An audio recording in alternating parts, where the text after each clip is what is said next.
អូខេសួស្តីអ្នកទាំងអស់គ្នាស្វាគមន៍មកកាន់ Channel របស់ខ្ញុំបាទវ៉ាន់វេតាម្ដងទៀតហើយថ្ងៃនេះផងដែរខ្ញុំបាទមានវីដេអូថ្មីដើម្បីមកចែករំលែកឲ្យអ្នកទាំងអស់គ្នាទស្សនាប៉ុន្តែមុននឹងចូលទៅដល់ការនិយាយរៀបរាប់អំពីវីដេអូនេះអ្នកទាំងអស់គ្នាកុំភ្លេចជួយចុច Like Subscribe ក៏ដូចជាសញ្ញាកណ្ដឹងឲ្យខ្ញុំម្នាក់មួយផងបាទហើយថ្ងៃនេះផងដែរខ្ញុំមានវីដេអូថ្មីដើម្បីមកចែករំលែកអ្នកទាំងអស់គ្នាដោយខ្ញុំនឹងមកបង្ហាញអំពីចំណីមួយប្រភេទដែលវាអាចជំនួយទៅដល់ត្រីក្រឹមបានច្រើនខ្លាំងមែនតើសម្រាប់ដែលត្រីក្រឹមខាំណាដែលវាគឺជាដង្កូវមូសឬក៏ជាពងមូសដែលលក្ខណៈថាវាគឺជាដង្កូវទឹកមួយប្រភេទដែលវាកើតចេញពីមូសហើយវាក៏អាចយកមកឲ្យត្រីក្រឹមរបស់យើងស៊ីបានផងដែរហើយវាក៏មានសារៈសំខាន់សម្រាប់ត្រីក្រឹមខាំសម្រាប់ត្រីក្រឹមខាំវាត្រូវការតែចំណីរស់នោះទេបើយើងឲ្យវាស៊ីចំណីគ្រាប់នោះវាមានបញ្ហាប៉ះពាល់ដល់សុខភាពច្រើនខ្លាំងមែនទែនដូច្នេះខ្ញុំសូមជិតអ្នកទាំងអស់គ្នាមុននឹងចេញខាំឬក៏នៅពេលដែលថែត្រីសូមអ្នកទាំងអស់គ្នាកុំឲ្យវាស៊ីប្រភេទចំណីគ្រាប់ឲ្យសោះជាយាមរក្សាឲ្យវាស៊ីចំណីរស់ឲ្យបានច្រើនជាងចំណីគ្រាប់ព្រោះចំណីគ្រាប់គេមានលាយ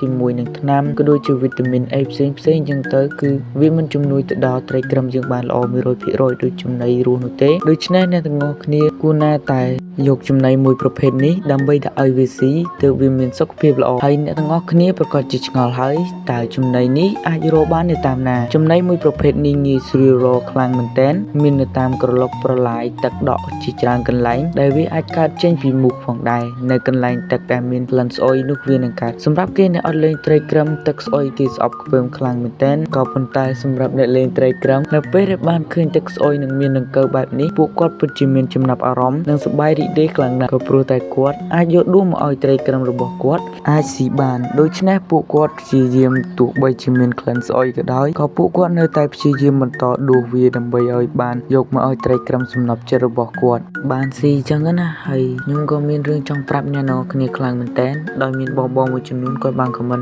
ចង់ទិញត្រីរបស់ខ្ញុំក៏ប៉ុន្តែខ្ញុំគឺមិនមានត្រីលក់ទេបាទគឺត្រីរបស់ខ្ញុំនៅសល់តែ3ទៅ4ក្បាលតែប៉ុណ្ណោះដូច្នេះសម្រាប់លក់ផងដែរដូច្នេះបើសិនជាបងប្អូនចង់មើលវីដេអូក៏ដូចជាចង់ដឹងអំពីចំណេះដឹងបងប្អូនអាចមកមើលនៅលើ Channel YouTube របស់ខ្ញុំបានតែបើបងប្អូនតាក់ទងចង់ទិញនៅថ្ងៃណាដែលខ្ញុំមានត្រីច្រើននោះខ្ញុំនឹងធ្វើការថតវីដេអូដើម្បីប្រាប់អ្នកទាំងអស់គ្នាហើយខ្ញុំនឹងធ្វើការបើកលក់វិញប៉ុន្តែឥឡូវនេះគឺខ្ញុំនៅមិនទាន់មានត្រីនៅឡើយទេដូច្នេះគឺខ្ញុំបានផ្អាកលក់មួយរយៈសិន